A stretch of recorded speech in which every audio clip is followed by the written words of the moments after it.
할렐루야. 오늘 저는 여러분들과 함께 이 두 가지 성경 말씀을 나눌 텐데요. 빌립보서하고 그다음에 골로새서 두 가지 말씀을 나누도록 하겠습니다. 자, 이 사도 바울이 옥중에서 네 가지 서신을 적었습니다. 첫 번째가 에베소서, 어제 공부했던 내용이고요. 오늘 공부한 빌립보서를 적습니다. 빌립보서. 그리고 세 번째가 오늘 같이 또 말씀을 나눈 골로새서를 적습니다. 그리고 빌레몬서를 적으면서 이 네 가지 성경책을 한번 같이 볼까요? 옥중서신, 말 그대로 감옥 안에서 글을 썼다 해서 옥중서신이라고 합니다.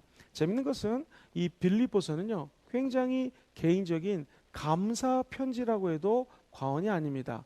나의 사역을 도와주시고 뒤에서 헌금해 주신 사랑하는 빌립보에 계신 성도님들 감사합니다 라고 편지를 쓴 거라고 생각하면 쉽습니다. 그러니까 당연히 문체가 개인적이고 주관적이고 감사한 내용들이 담겨져 있겠죠. 반면에 어제 공부했던 에베소서하고 또 오늘 나눌 이 골로새서 두 가지 말씀은 굉장히 논리적입니다. 그리고 조직적이고요, 교리에 대해서 설명을 합니다. 왜 그럴까요? 당시 이단들이 있었기 때문에 그 이단들을 논리적으로 설명함으로 여러분이 알고 있는 거짓 가르침에 대해서 조심하셔야 됩니다 라고 하면서 하나하나 논리적인 근거를 대면서 교리를 주장하고 잘못된 이론을 설명하는 것이 에베소서하고 좀 이따 말씀 나눈 골로새서입니다. 그렇기 때문에 빌립보서 내용은 조금 더 편하게 읽을 수가 있고요. 특별히 감옥에서 빌립보서를 쓰면서 두 가지 주제를 강조하는데 한번 따라해 볼까요? 기뻐하라, 기쁨입니다. 두 번째는 하나로 따라해 볼까요? 연합하라.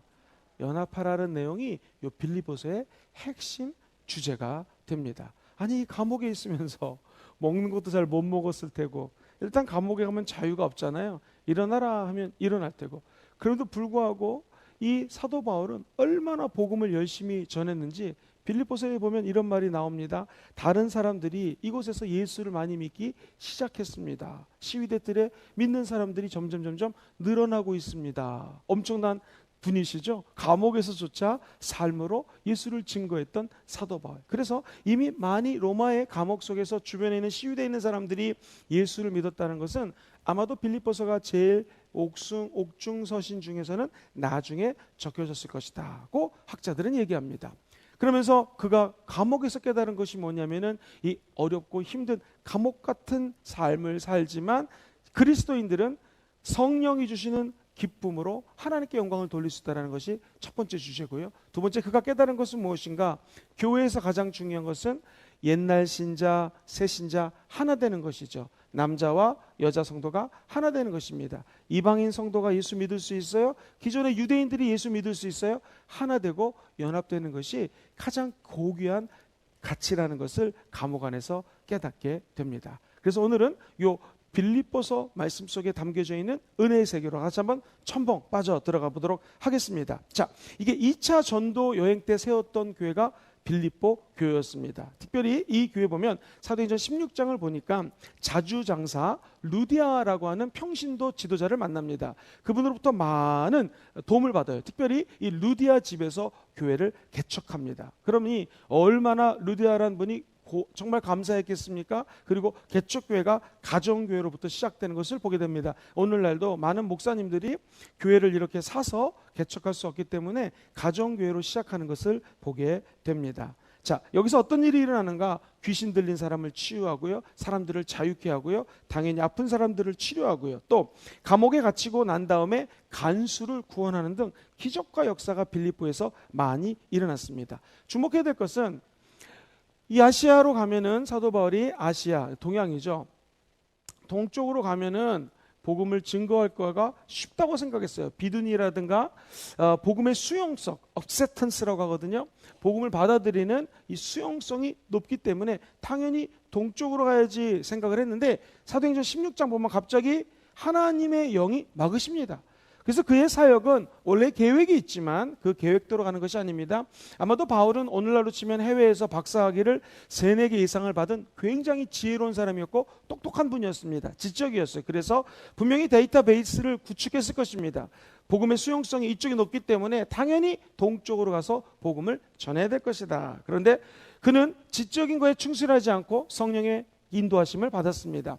사도행전 16장에 여기가 아니라 마게도니아 환상을 보게 되죠. 마게도니아에서 사람들이 와서 우리를 도와주세요 라고 이야기합니다. 이건 서쪽이거든요. 사도 바울은 동쪽으로 가는 것을 포기하고 성령의 음성을 따라 서쪽으로 방향을 바꿉니다. 그러면서 첫 번째 개척했던 교회가 빌립보예요. 얼마나 이 성령 충만해서 성령 음성 듣고 가서 개척했으니 이 교회가 사랑스러웠겠습니까? 그런데 아이러니컬하게도 이게 웬일입니까? 성령의 음성을 듣고 가가지고 열심히 개척하고 루디아 집에서 이제 막 할렐루야 하고 있는데 그에게 기다렸던 것은 배척이었고 나중에는 감옥까지 들어가게 됩니다. 사랑하는 성도님들, 오죽하면 사도행전 16장에 감옥에 갇혀가지고 바울과 실라가 한밤중에 뭐 했어요? 1번 찬양했습니다. 2번 밥 먹었습니다. 3번 잠잤습니다. 정답? 우리 성도님들 답을 너무 잘하세요. 한밤중에 감사하고 찬양했더니 이게 웬일입니까? 기적이 일어나서 옥문이 열리고 하나님의 은혜 가운데 그 감옥을 탈출하는 사건이 일어나지 않습니까? 그러니까 이 로마의 또 다른 감옥에 갇혀 있어서 과거를 생각하면서 빌립보의 추억이 떠올랐을 것 같습니다. 하나님의 성 듣고 개척했지만 나에게 기다렸던 것은 핍박이요 감옥 가는 일이었습니다. 그럼에도 불구하고 기쁨으로 그 밤에 한밤중에 인생의 고난 가운데 깜깜할 때 아무것도 안 보일 때 하나님 감사합니다 라고 함께하는 동역자들과 찬양하고 예배드렸을 때에 기쁨이 있었고 그 옥문이 열리고 하나님의 은혜가 감옥에 임했던 것을 사도 바울은 누구보다도 잘 기억하고 있었겠죠. 우리도 마찬가지입니다. 성령의 음성 듣고 열심히 하지만 핍박이 다가올 수 있고요. 영적으로 감옥에 갇힐 수가 있습니다. 그랬을 때 우리에게 필요한 것은 무엇일까요? 한번 같이 해보실까요? 그럼에도 불구하고 나를 사랑하시는 하나님, 나보다 더 큰 계획을 갖고 계신 하나님, 나보다 더 큰 계획을 갖고 계신 하나님, 그분을 믿고 끝까지 기뻐하면 사도 바울과 같은 은혜가 우리 마음속에도 임하게 될 줄 믿습니다. 자, 그러면서 이 사도 바울이 가만히 생각해 보니 우리 빌립보에서 많은 성도들이 자기 자신의 사역을 도우고 특별히 이 감옥에 있을 때 빌립보 지역에서도 서포트를 해줬고 이 로마에까지 여러 가지들을 도와주는 것을 보면서 너무 감사했습니다. 해서 빌립보에 있는 성도들에게 감사 편지를 쓰는 것이 빌립보서라고 생각하시면 딱 맞습니다. 당연히 내용이 편하겠죠. 교리적이기보다는 자신의 감정에 충실한 길을 적었던 것을 보게 됩니다. 예를 들면 1장 20절을 한번 방송실에서 찾아봐 주시죠. 1장 20절에 보면 그런 것들이 잘 나와 있는데요. 예수 그리스도를 향한 그의 헌신이 어떤 정도였는가, 사도 바울이 복음에 대해 어떤 자세로 일했는지, 죽음 앞에서도 그는 어떠한 마음으로 사역했는지를 갖다가 1장 20절은 이렇게 얘기합니다. 같이 한번 읽어볼게요. 시작. 할렐루야. 아직 준비가 안 됐죠. 성도들에게 알려줘가지고 여러분 걱정 안 해도 됩니다. 나의 간절한 기대와 소망을 따라 아무 일에든지 난 부끄러워하지 아니하고 지금도 전과 같이 온전히 담대하여 살든지 죽든지 내 몸에서 그리스도가 존귀하게 되려 함이라. 엄청난 거 아니겠습니까? 살든지 죽든지, 나 빌립보 감옥에 있었을 때나 지금 로마 감옥에 있을 때나 살든지 죽든지 누가 존귀케 돼요? 예수님이 존귀케 되면 좋겠습니다 라고 하는 이 사도 바울의 사역에 대한 자세를 볼 수가 있습니다. 사랑하는 성도님들, 많은 신학생들이 신학교 들으면 1학년 때 부르는 찬양이 뭘까요? 푸른 바다 나선이 몸 어디든지 가오리다. 그러다 4학년 때 되면 뭐가 될까요? 좋은 곳으로 인도하여 주시옵소서. 이렇게들 얘기를 많이 합니다. 이 사도 바울은 처음이나 끝이나 시작이나 나중이나 그 마음의 자세가 변치 않은 것을 보게 됩니다. 나는 죽든지 살든지 오직 한 가지, 예수님이 나를 통하여 존귀하게 여기면 됩니다 라는 것으로 만족하는 것을 보게 됩니다. 자, 어떤 학자들은요, 이런 죽음을 각오하고 사역했던 사도 바울에게 기쁨이란 단어가 오늘 이 빌립보에만 16번이 쓰였다고 주장합니다. 맞는 말입니다.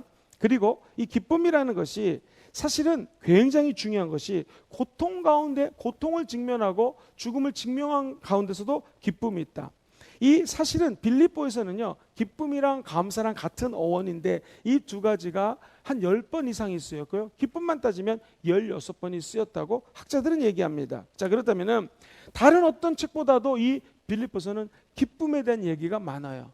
사랑하는 성도님들, 환경을 보면 기뻐할 것이 하나도 없는데 그의 마음속에 기쁨이 사로잡혔던 거 뭐예요? 기쁨에 사로잡힌 것은 뭐예요? 아까 20절 말씀입니다. 죽든지 살든지 누구만 존귀하게 여겨요? 예수 그리스도만 존귀케 여기게 된다는 것이 기쁨의 사실은 근원이 됩니다. 다시 말해서 기뻐하기 원하시는 분들은 아멘 해볼까요? 대부분의 헬라어로는 카라라는 동사를 쓰는데 기뻐하다는 것은요, 어디에 사로잡히다라는 뜻이에요. 지금 사도 바울이 쓰는 문맥이나 그가 평상시에 기도하는 내용들을 보면 지금 사도 바울은 어디에 사로잡혀 있던 거예요? 예수에 사로잡혔다는 거예요. 그가 청년들이 자매에게, 형제에게 사로잡혀도 얼굴이 기쁨이 넘치거든요. 갑자기 없던 돈이 생겨도 사람은 기쁨이 있잖아요. 돈이나 이성에게 사로잡혀도 기뻐요. 그런데 진짜 기쁨은 사도 바울이 깨달은 게 내 몸 안에서 예수만 존귀케 되기 원한다. 나는 적어도 예수님께 사로잡힌 사람이다 라고 생각했더니 그 마음속에 뭐가 흘러넘치는 거예요? 기쁨이 흘러넘칩니다. 기쁨이 임하면 싸움이 없어집니다. 웬만하면 따라해볼까요? 넘어가. 여러분, 기뻤을 때는요, 성도들끼리 부딪히면 넘어가게 됩니다. 몸이 짜증이 나고 스트레스를 받고 안 좋은 소리가 들리고 화가 나면은 모든 게 넘어가지가 않아요. 싸움이 됩니다. 그러니까 당연히 연합되지 않고 분열되는 것이죠. 그러므로 이 주제가 기쁨과 연합이지만 연합 전에 기쁨이 더 중요한 것이죠. 그러니까 우리도 이 교회 생활을 하면서 때로는 짜증이 나고 힘들 때가 왜 없겠습니까? 지금 요즘에는 소그룹 못하지만 소그룹으로 만났을 때 우리 원리더님들이 또 리더님들이 만났을 때 짜증나는 일이 분명히 있을 수가 있습니다. 그때 기억하십시오. 내 안에 누구에게 사로잡히는가, 내가 지금 어디에 사로잡히는가 생각하면 다시 기쁨으로 회복될 수가 있는 거예요. 저 여러분들이 이 세상과 명예와 물질과 어떤 이성과 정욕과 안목이 보이는 것들에 사로잡힌 것이 아니라 오늘 이 빌립보 1쓴 사도 바울처럼 비록 감옥에 있다 할지라도 우리 몸에서 예수만 영광이 드러나고 예수께만 사로잡히는 기적이 있기를 주의 이름으로 축원드립니다. 그러면 우리 마음속에서도 기쁨이 넘쳐날 수밖에 없다라는 것이죠. 그래서 저는 초신자 때 여기 빌립보에서 보면은 형제들아 너희는 다 함께 나를 본받으라. 약간 교만한 거 아니야? 나중에 공부를 해보니까 너희들 다 같이 나를 본받으라 라고 하는 것은요, 요 기쁨을 근원으로 얘기하는 거예요. 그냥 내가 하는 모든 것들을 본받으라. 우리 인간은 단점이 있으니까 이런 말 못하잖아요. 적어도 성도님들은 내가 예수에 사로잡혀서 내 영혼 속에 극히 깊은 곳에서 참된 평안과 기쁨이 넘쳐나고 있습니다. 이것을 본받으십시오 라고 하는 것입니다. 아하, 우리가 이 세상 살면서 어찌 좋은 일만 있겠습니까? 자녀들이 맨날 우리에게 어떻게 행복만 주겠습니까? 자녀 때문에, 직장 때문에, 또는 부모님 때문에, 우리 환경에 있는 사람들 때문에 어려운 일 다 가죠. 때로는 코로나라고 하는 바이러스 감옥에 갇힐 수가 있고요, 질병의 감옥에 갇힐 수가 있고요, 눈물의 파도 속에 잠길 때가 있고요, 우리의 영혼이 부들부들 떠면서 도대체 내가 예수를 왜 믿는 것인가 라고 반문할 때도 분명히 있을 거예요. 근데 이것을 돌파할 수 있는 능력이 하늘이 부어주시는 기쁨인데, 이 기쁨의 근원은 내가 예수께 사로잡히면 다시 기쁨이 회복된다는 거예요. 만약 우리 성도님들이 제일 성령 충만했을 때를 한번 생각해 보세요. 그럼 분명히 성령 충만은요, 요 기쁨하고 연결이 됩니다. 그래서 예수님도 성령으로 기뻐하사 이런 얘기를 하거든요. 그러니까 우리가 기뻐하기 위해서는요, 성령 충만해야 됩니다. 거꾸로 얘기하면 성령 충만하면 기쁨은 따라온다라는 거예요. 여러분, 내가 지금 신앙생활 잘하고 있는가 잘못하고 있는가 어떻게 할 수 있어요? 내 마음에 기쁨이 넘치면 신앙생활 잘하고 있는 것입니다. 적어도 빌립보서에서 강조하고 있는 것은 고난 중에 있지만 사도 바울은 내 안에서 예수 그리스도의 영에 사로잡혔던 기쁨이 있기 때문에 여러분들도 이 기쁨을 본받으십시오. 다시 말해서 빌립보서 자체가 기쁨의 표현입니다. 사랑하는 성도님들, 천국 가는 날까지 우리도 이런 사도 바울처럼 기쁨이 늘 넘치게 되기를 주의 이름으로 축원드립니다. 자, 하나하나 한번 살펴보겠습니다. 1장 3절로 4절에 보면 감옥 중에서도 이 기뻐할 수 있었던 근원이 뭔가, 그가 기도했어요. 한번 읽어보겠습니다. 시작. 내가 너희를 생각할 때마다 나의 하나님께 감사하며 간구할 때마다 너희 무리를 위하여 기쁨으로 항상, 지금 뭐 했어요? 간구함은, 여기 보니까 기쁨과 기도가, 기쁨과 간구가 항상 나와요. 그러니까 아까 제가 성령 충만하면 기뻐하다고 그랬잖아요. 오늘 기뻐하기 원하시는 분들은 아멘 해볼까요?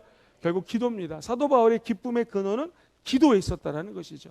여러분을 생각하면서 기도할 때마다, 간구할 때마다 감사가, 기쁨이 따라온다는 것이죠. 그러면서 21절에 보면은 너무나 위대한 또 고백이 나옵니다. 한 번 더 같이 한번 읽어볼게요. 시작.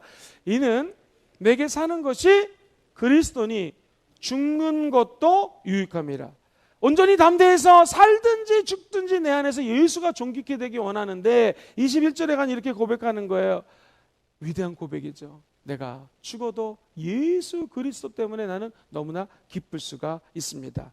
내게 사는 것은 예수이기 때문에 내가 예수 안에서 죽는 것도 따라해볼까요? 유익이라.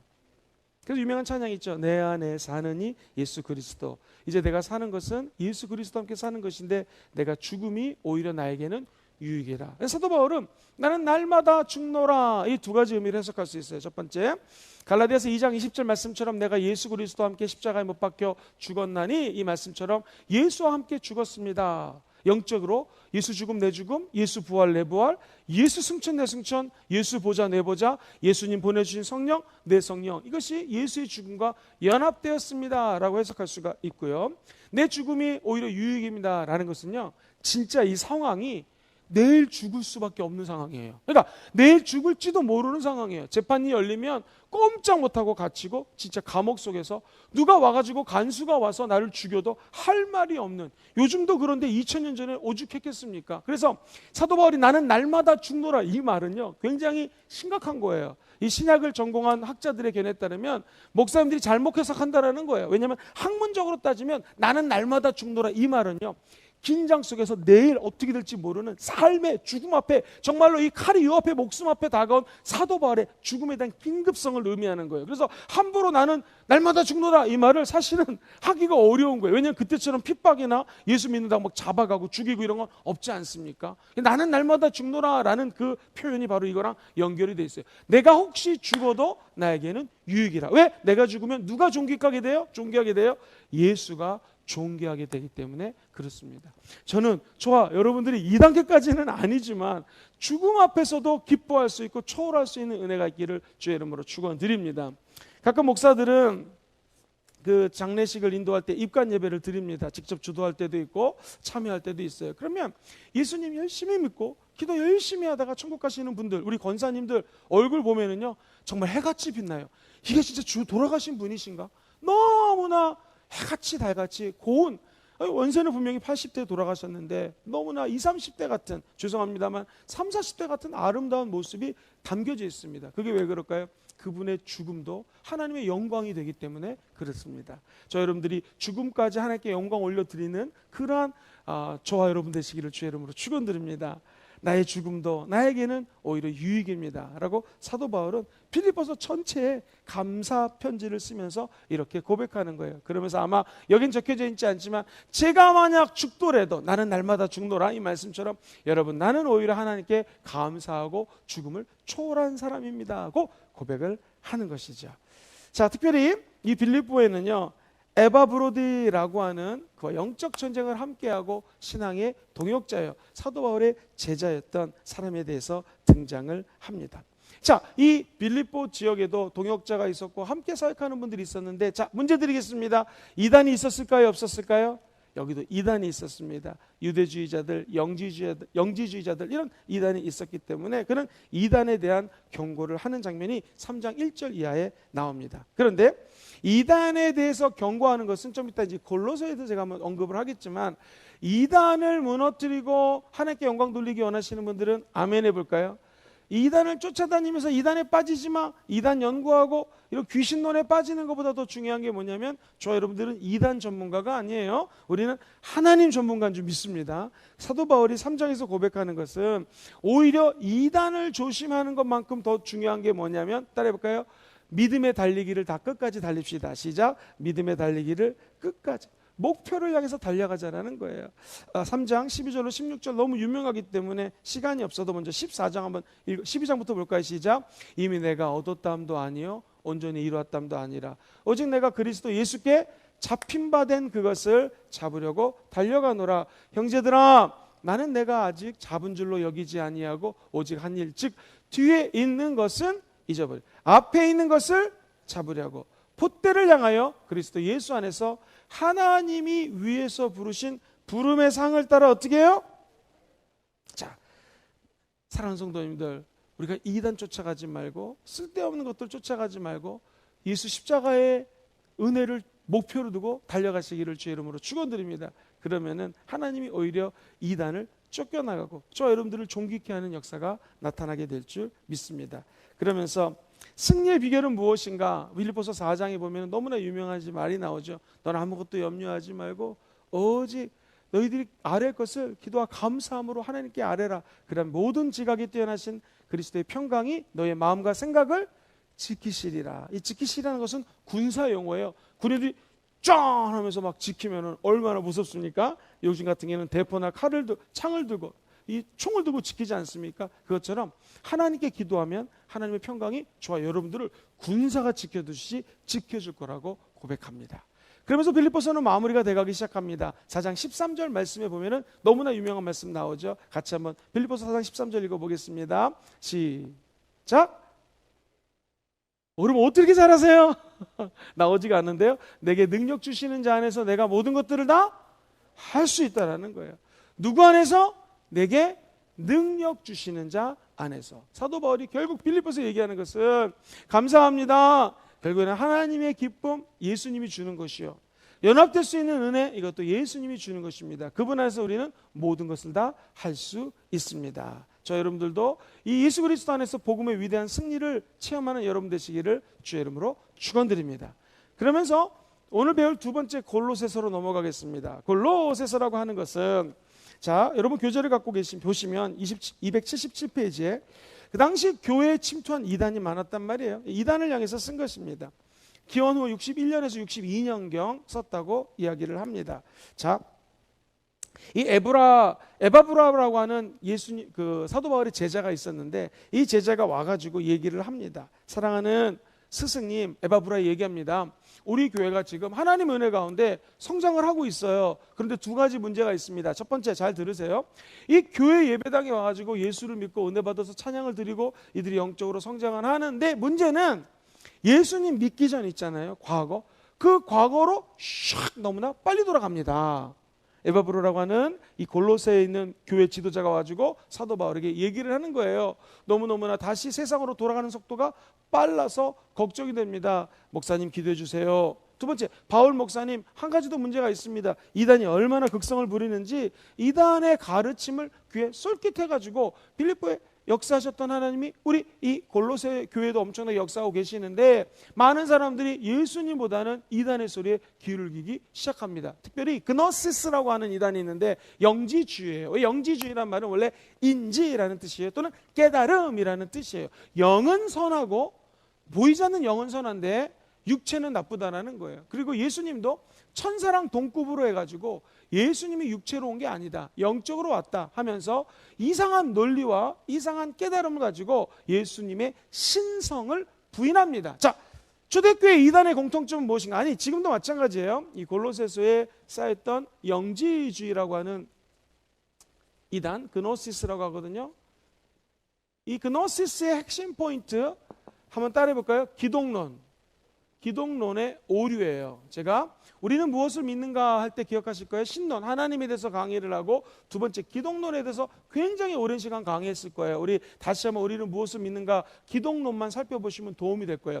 왜 이 기독론이 중요한가? 모든 영지주의를 포함해서요. 유대주의자라든가 이 초대교회에 있었던 이건 2세기 3세기까지 영향을 미쳤거든요. 모든 이단들은 다 이 기독론에서 문제가 비롯됩니다. 예를 들면 예수님이 완전한 인성, 인간이고요. 두 번째, 예수님이 완전한 신성, 하나님이시에요.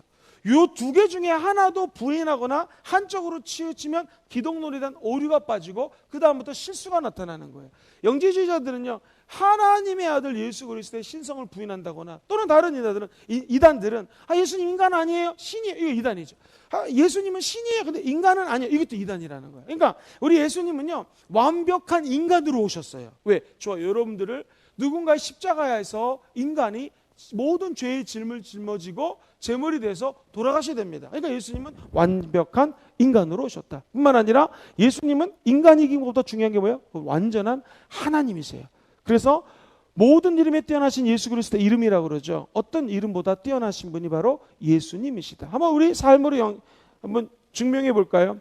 통일교 예수님이 신성을 갖고 있는 것처럼 얘기하지만 실제로 진짜 신성은 통일교를 창설한 자가 신적인 존재다. 그가 자기가 육신의 몸을 입고 와가지고 통일교 교리 중에서 피가름 교리가 있죠. 즉 교주하고 여성 성도들은요, 먼저 성적으로 관계를 맺어야지 여성들의 죄가 사하여진다. 이유는 아담과 하와 중에서 누가 먼저 범죄했어요? 하와가 먼저 범죄했죠. 그러니까 여자들은 다 죄인이다. 죄를 속하기 위해서는 문선명과 성적 관계를 가져야지 피가름이라고 해서요, 죄가 없어진다. 이 말이 됩니까?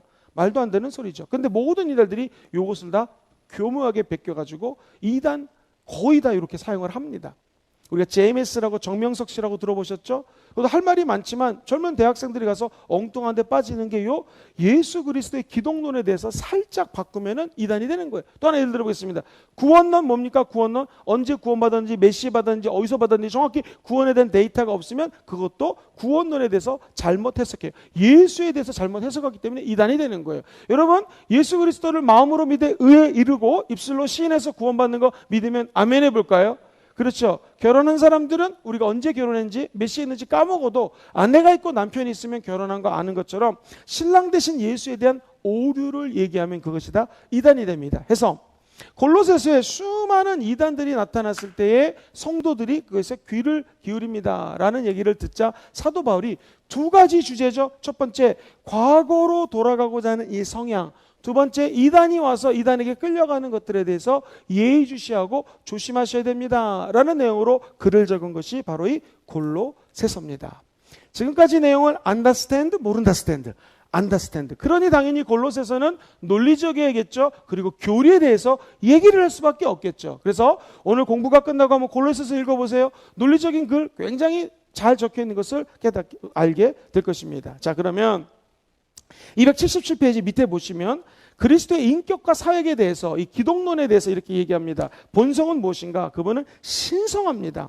먼저 나신 분이시고 창조주입니다 라고 15절 16절 얘기합니다. 나중에 시간 관계상 읽어보지 않겠지만 한번 여러분 읽어보세요. 그분은 인성 갖고 있는데 그분의 인성은 하나님의 형상을 닮았고 그리고 그는 육체로 오셨습니다 라고 얘기합니다. 예수의 신분은 무엇인가? 세상에 대해서는 주권자십니다. 그리고 만물의 으뜸이 되십니다. 교회의 머리는 누구세요?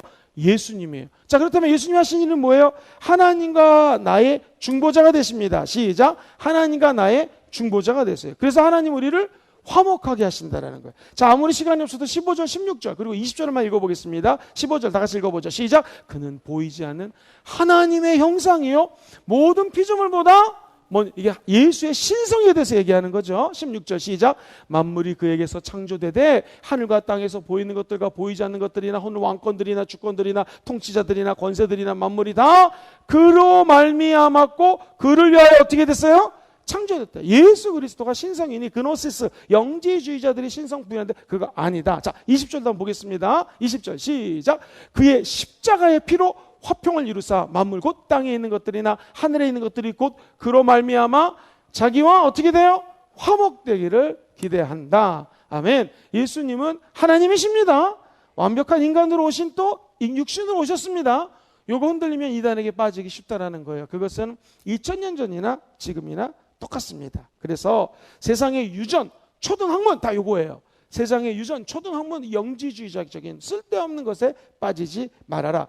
어떤 사람들이 철학적인 관점으로 아무리 얘기를 해도 이 영지주의는 그리스도를 천사로 격화시켜버립니다. 그리고 무엇보다도 그리스도는 완전한 신이시며 완전한 하나님의 아들이요 육신으로 오신 예수님이십니다. 그 사도 바울은 변론을 하는 것이죠.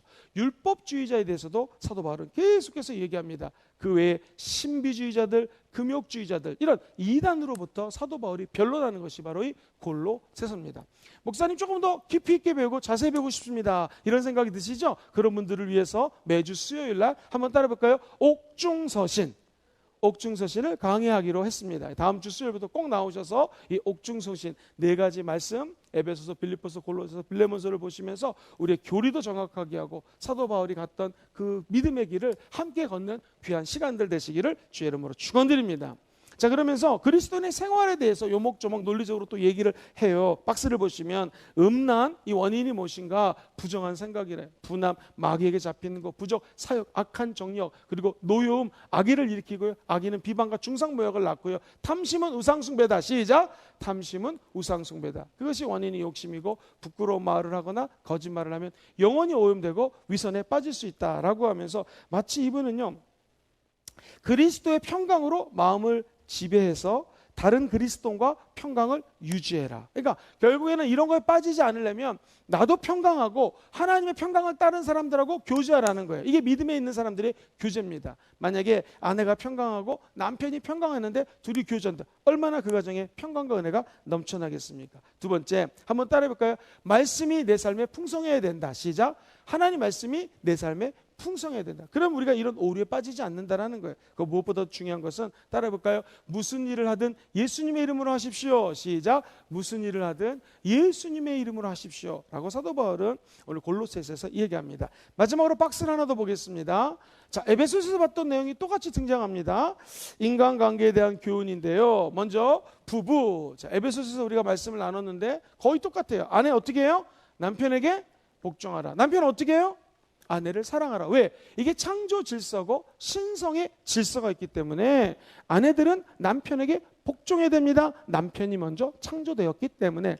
또 남편들은 아내를 사랑해야 됩니다. 교회에 대한 예수님의 사랑. 얼마나 이 교회를 예수님 끔찍히 사랑합니까? 그것처럼 아내를 사랑하려고 노력해야 된다는 것이죠. 자, 부자. 자녀는 부모에게 순종하라. 자, 부모는 자녀들을 괴롭히지 말아라. 특별히 구약의 불순종은 하나님께 반역이고 벌이 있었죠. 신약은 예수님이 하나님에 대한 순종을 모범 보이셨기 때문에 예수의 영으로 부모에게 순종하는 것을 배워라. 불합리한 요구를 아이들에게 하지 말아라. 그리고 자녀가 낙심하게 하면 안 된다는 거예요. 거꾸로 생각하면 딱 맞습니다. 불합리한 요구가 아니라 어떤 요구? 합리적인 요구. 뭐예요? 하나님 말씀대로 요구하자. 시작. 하나님 말씀대로 교훈을 하라는 거예요. 두 번째, 자녀가 낙심하지 않으려면 거꾸로 어떻게 생각하시면 돼요? 자녀에게 용기를 주면 된다는 거예요. 목사님, 저는 나이를 먹어서 이미 아이들이 다 컸습니다. 괜찮습니다. 아이들이 30대건 40대건 50대건 60대건 상관이 없어요. 우리 자녀들이 나이가 50대, 60대, 70대, 80대라 할지라도 부모는 자녀에게 말씀을 이야기하고 따라해보세요. 용기를 주자. 용기를 주고 할 수 있다, 하면 된다, 해보자. 이게 순복음의 신앙 아닙니까? 우리 강로아 목사님도 늘 강조했던 게 할 수 있다, 하면 된다, 해보자. 제가 우리 교회 가지고요, 강로아 목사님에 관한 얘기를 한 3,000번 넘게 들었습니다. 근데 그분에 대해서 얘기하는 건 완전 순복음적이세요. 제가 듣기로는 할 수 있다, 하면 된다, 해보자. 그것이 진짜로 자녀들에게까지도 전해졌고 자녀들에게 양육되었습니다라는 간증 참 많이 들었습니다. 그러므로 저와 여러분들이 해야 될 것은 우리 자녀들에게 늘 용기를 주고 이 불합리한 요구가 아니라 합리적인 말씀을 갖다라 양육할 때 기적이 일어나게 될 줄 믿습니다. 그리고 종은 어떻게 돼요? 죽게 하듯 순종해라. 직장에서 상사에게 순종하는 게 아니라 죽게 하듯 하라. 왜 그럴까요? 모든 성도는 주 대신 그리스도를 섬기기 때문에. 또 리더는 어떻게 돼요? 의와 공평을 베풀어서 공평하신 주님처럼 밑에 있는 사람들에게 공평하게 살 수 있도록 해라 라는 것이 골로새서의 주장입니다. 사랑하는 성도님들, 우리가 이 땅에 살면서 해야 될 것도 많고 신경 쓸 것도 많습니다. 그런데 오늘 빌립보서, 하나님이 우리에게 사로잡히는 은혜를 주시면 성령에게 사로잡혀서 기쁨이 임하게 될 줄 믿습니다. 그리고 우리 순복음 금종교회라는 공동체는, 또 여러분의 가정 공동체는 연합이 되게 될 줄 믿습니다. 그리고 골로새서에 하나님의 사람들이 예수 믿었지만 에바브로바이라는 사람의 그 고백처럼 다시 세상으로 많이 나갑니다 라는 질문 앞에 사도 바울이 얘기하는 것은 무엇입니까? 결국 우리의 신앙이 예수 그리스도의 중심으로, 말씀을 중심으로, 평강을 중심으로 살아가면 그 잃어버렸던 영혼들이 다시 죽게 돌아오게 될 것입니다. 두 번째, 영지주의, 율법주의, 신비주의, 기타 등등의 이단들이 있지만 예수 그리스도 기독론에 대해서 올바른 관점을 갖고 있으면 이단과 싸워 승리하게 될 것입니다. 그러므로 저는 결론을 이렇게 내리고 싶습니다. 기쁨 예수님이 주십니다. 연합할 수 있는 은혜 예수님이 주십니까? 믿습니까? 예수 믿었던 사람들이 교회 나왔다가 다시 백슬라이딩 해가지고 세상으로 나갔다. 우리가 예수 전하고 그분들에게 끊임없이 사랑으로 보다듬어지게 되면 이단으로 갔던 사람들조차 예수 그리스도의 사랑 때문에 다시 우리 순복음 금종교회로 돌아오는 기적이 임하게 될 줄 믿습니다. 많은 성도들이 목사님 우리 교회를 거쳐간 사람들이 한 거짓말 안 하고 10,000명 이상 될 것입니다. 그렇게 많이 성도들이 왔다가 다 떠났다라는 거예요. 저는 바라기는 그 10,000명 중에서 반만 돌아와도 우리 교회 7,000명 모이게 될 줄 믿습니다. 사랑하는 성도님들, 이단으로 갔던 자들, 넘어졌던 자들, 오늘 골로새서 말씀처럼 다시 하나님의 은혜의 세계, 십자가의 은혜의 세계로 첨벙 빠져드는 역사가 오늘 이 기도를 통하여 나타내기를 주의 이름으로 축원드립니다. 주님의 이름으로 성도님들을 사랑하고 축복하며 오늘 이 두 가지 말씀이 삶에서도 다 적용되기를 다시 한번 주의 이름으로 축원드립니다.